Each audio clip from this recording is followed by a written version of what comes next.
Quase 70% dos brasileiros estão inadimplentes.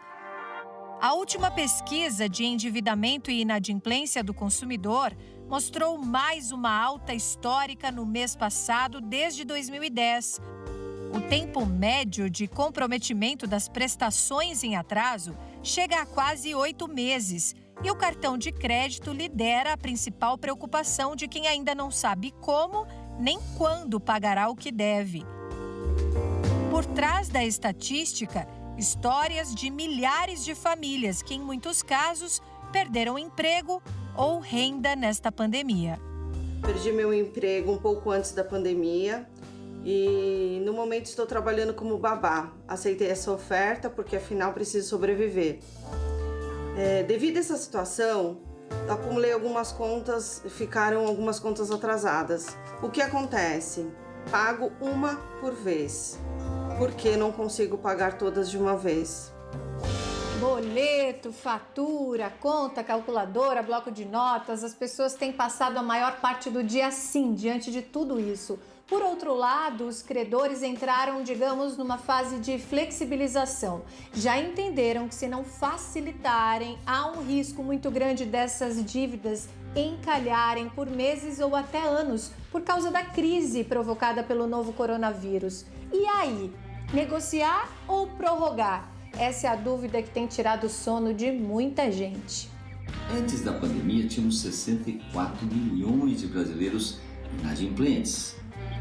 Nesse momento, temos mais de 90 milhões de brasileiros que não estão conseguindo pagar mais as suas contas, com nome sujo, inadimplentes. Mas seria esta uma oportunidade ou uma ameaça? Essa foi a pergunta que Nayara e o marido mais se fizeram quando ele foi demitido. Muitas pessoas se questionam: usar ou não o fundo de garantia para eliminar as dívidas? Direcionar ou não o seguro-desemprego ou o auxílio emergencial para uma renegociação? Aí depois que ele foi dispensado, ele ficou 7 meses desempregado, acumulou algumas contas, nesse período. Entre elas água, luz, telefone, uma dívida de cartão de crédito. Os bancos fazem campanhas para que pelo menos pareça uma oportunidade. Desde o início do ano, os juros cobrados para uso do limite do cheque especial, historicamente abusivos, estão limitados por diretrizes do Conselho Monetário Nacional a 8%. Ainda assim, a correção anual é alta, passa de 150%.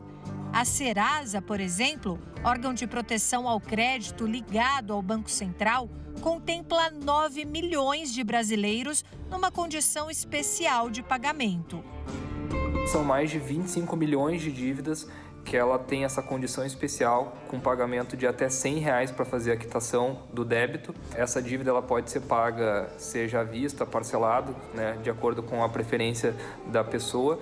Então a gente estimula com que todo mundo que tenha porventura um débito em aberto, uma dívida em aberto, acesse o site do Serasa Limpa Nome, consulte seu CPF e veja se tem alguma dívida disponível.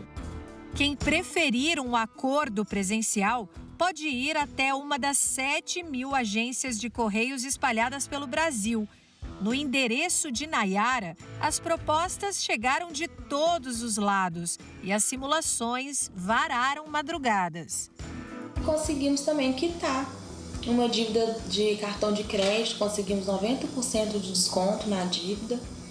E a água e a luz, que a gente estava meio com medo, de acumular e cortar, acabou que a gente teve descontos e a gente conseguiu colocar, nossas contas assim quase todas em dia. A gente acabou sendo beneficiado, porque as contas ficaram mais fáceis, para pagar.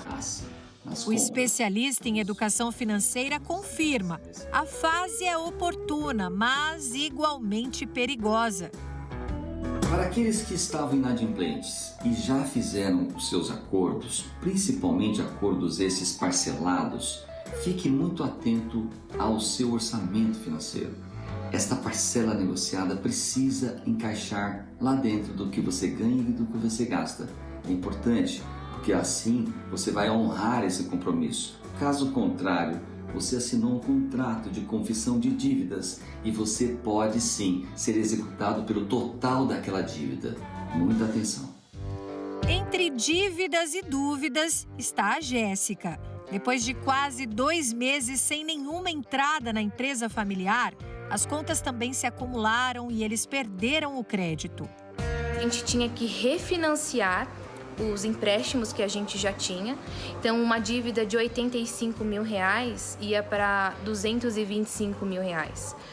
Então, era algo assim, absurdo. Então, a gente decidiu parar de pagar. Porque ou a gente pagava banco, cartão de crédito, ou a gente comia. Com criatividade e a lenta retomada do comércio, as despesas essenciais começam a ser pagas, justamente quando as cobranças chegam, acompanhadas de muitas possibilidades de parcelamento, isenção de multas e redução de juros. O que fazer? Todos os dias a gente recebe muitas ligações com muitas propostas e a gente pensa, quando nós tivermos condições de quitar essas dívidas, como a gente deve começar? Começar por uma dívida mais alta e depois ir para a menor, juntar tudo e dividir em parcelas, quitar uma a uma. Então, gera essa dúvida. O professor aconselha: só pense no assunto se você tiver de reserva mais dinheiro do que o suficiente para se manter por 2 anos. A última coisa a ser feita é pagar dívidas, principalmente aquelas já vencidas. É hora de negociar, sim, mas com cautela. Pense, a pandemia ainda não acabou. Não sabemos quanto tempo vai demorar.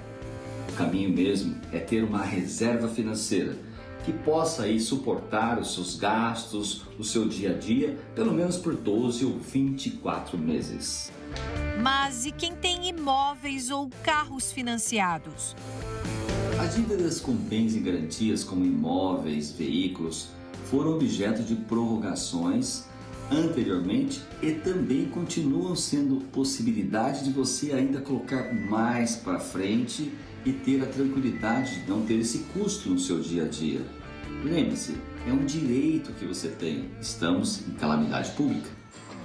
É a primeira vez em décadas que a lição de quem entende de finanças parece contraditória, mas só parece. Quem estuda o comportamento econômico orienta cautela até para limpar o nome. Neste sentido, fica evidente que o patrimônio mais importante no momento não é o cadastro positivo, mas sobreviver à crise, que não sabemos ainda quando vai terminar. Em momentos de crises financeiras, o caminho é priorizar a saúde, a educação e a alimentação.